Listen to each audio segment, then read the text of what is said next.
નમસ્કાર મિત્રો, ફરીવાર એક નવા વિડીયોમાં તમારું સ્વાગત છે। તો મિત્રો વાત કરીએ તો તમને બધા લોકોને ખબર છે કે અત્યારે કીર્તિ પટેલના ખુલ્લેઆમ ગોબાઓ પડવા માટે લાલબા આહિર મેદાનમાં છે।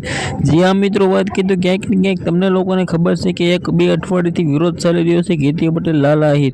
જી હા મિત્રો, વાત કરીએ તો લાલબા આહિર અત્યારે ખુલ્લેઆમ સુરતની અંદર ભટકે છે અને મિત્રો વાત કરીએ તો કીર્તિ પટેલ જો મળે તો ભાઈ રૂબરૂ અને મિત્રો વાત કરીએ તો ગોદા ઘાલી દેવા છે, ગોબા ઉપાડી નાખવા છે એવું કેવું છે મિત્રો વાત કરીએ તો લાલબા આહિરનું।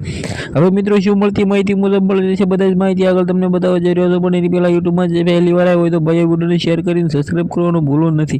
જેથી મિત્રો વાત કરીએ તો સૌથી પહેલાં આપણી યુટ્યુબની ચેનલના વિડીયો સૌથી પહેલાં તમને જોવા મળે।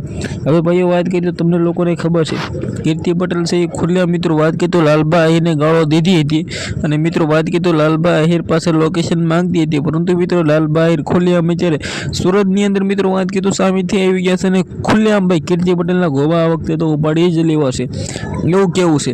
કારણ કે તમને લોકોને ખબર છે કે જ્યાં પણ વિવાદ આવતો હોય છે તે વિવાદની અંદર કીર્તિ પટેલની એન્ટ્રી થતી હોય છે, પરંતુ ભાઈઓ આ વખતે ભાઈ હદ થઈ ગઈ છે ને હવે ભાઈ એમ કીધું ખજૂરભાઈને ટાર્ગેટ કર્યા હતા તે માટે કીર્તિ પટેલના ગોબા ઉપર મિત્રો લાલબા આહિર અત્યારે ખુલ્લેઆમ મિત્રો વાત કરીએ તો સુરતની બજારોમાં ભટકે છે।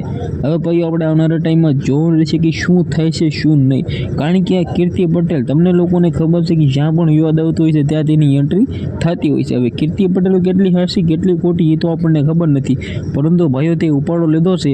હવે મિત્રો શું થાય એ તો આપણને આવનારા ટાઈમમાં જ ખબર પડશે। તો મિત્રો એ પણ વિડીયો તમારે ઓલરેડી જોવો હોય તો સબસ્ક્રાઈબ કરી દેજો, વિડીયોને શેર કરી દેજો। આજના વિડીયોમાં ત્યાં એટલે જ માહિતી, આપણે એક નવો વિડીયો મળીએ।